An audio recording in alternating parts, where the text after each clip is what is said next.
Hello and welcome to part 1 of our video summarizing all you need to know about the Arab-Israeli conflict. My name is Sarah, and in this video we will look at what happened in Palestine and the overall Middle Eastern region, specifically beginning with some context about their background. We then look in lots of details at history related to the First World War and documents which were issued in consequences, along with the conflict during the interwar period and different reports that took place. This video is really useful, especially if you are studying the political tension and military conflict between Arab countries and Israel as part of your history coursework or exam, as I'll go into the details you need to know to get top marks. So let's get started. Let's begin with some background. Jews had lived in Palestine at the time of the Romans but had been expelled after two revolts in AD 70 and AD 135. They lived where they could and were often persecuted. They were known as Christ killers and as moneylenders. Hatred of Jews became common in Europe, and by the end of the 19th century, violent attacks on them frequently occurred. About 3 million Jews escaped Eastern Europe at the beginning of the 20th century, and large numbers emigrated to the USA.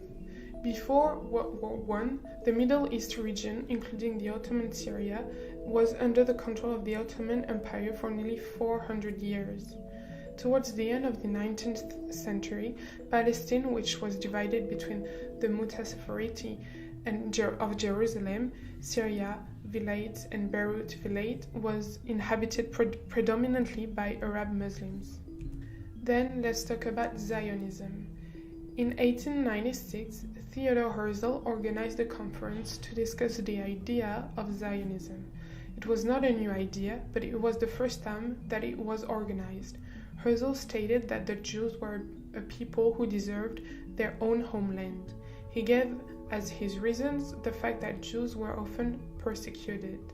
For example, in Russia, in the 1890s, 20,000 Jews were killed in attacks called pogroms.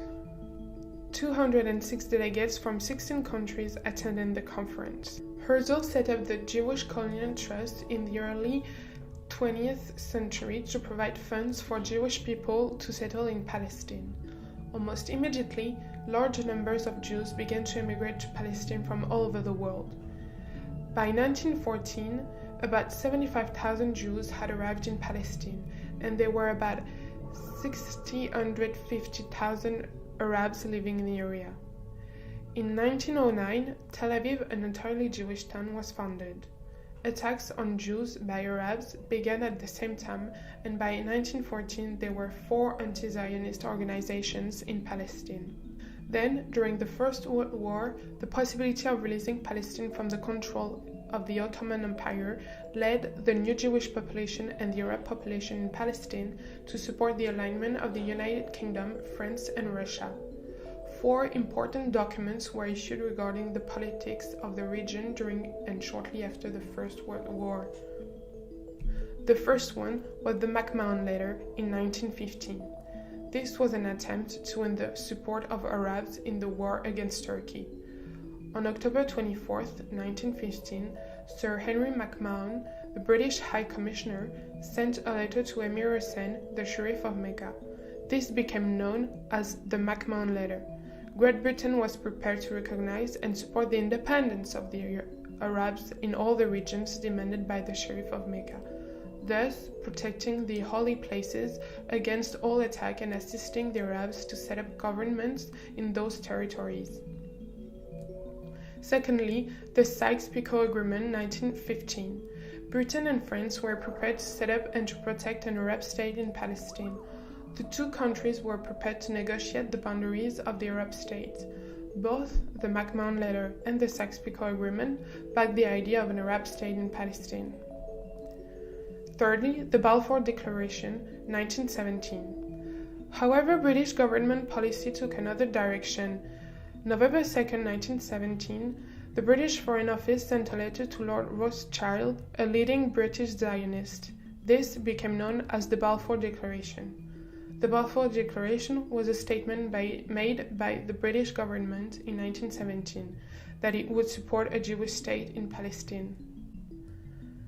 The Balfour Letter in 1919, the Balfour Letter thought to reiterate the message of the Balfour Declaration, stating the four great powers are committed to Zionism.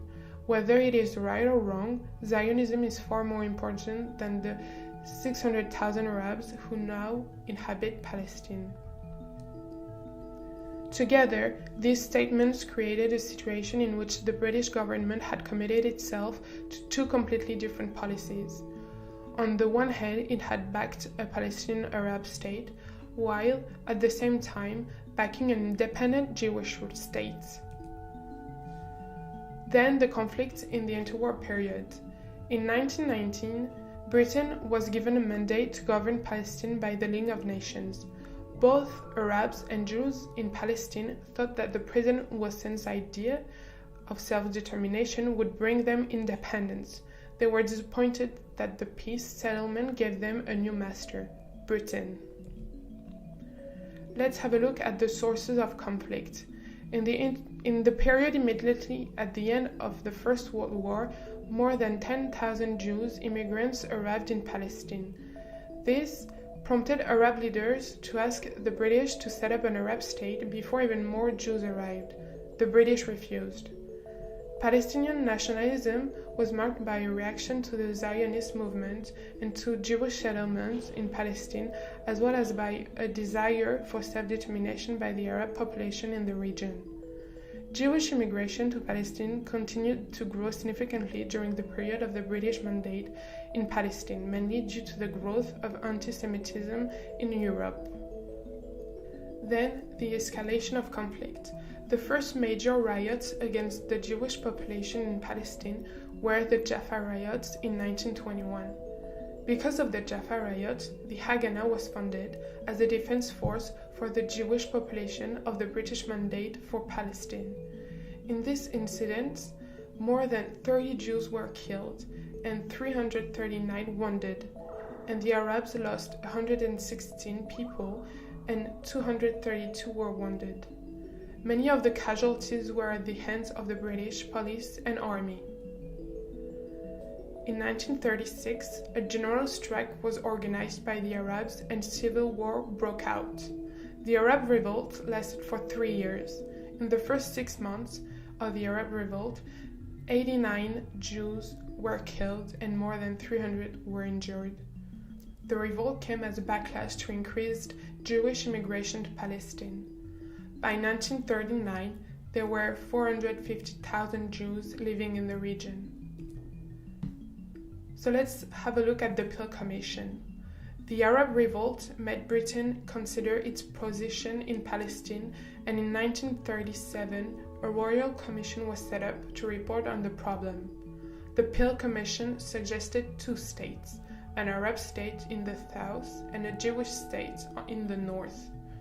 This was accepted by the Jews but rejected by the Arabs, who were unwilling to hand over any territory that they considered to be theirs by right. The Arabs then resumed their revolt and continued their policy of assassination and terrorist attacks.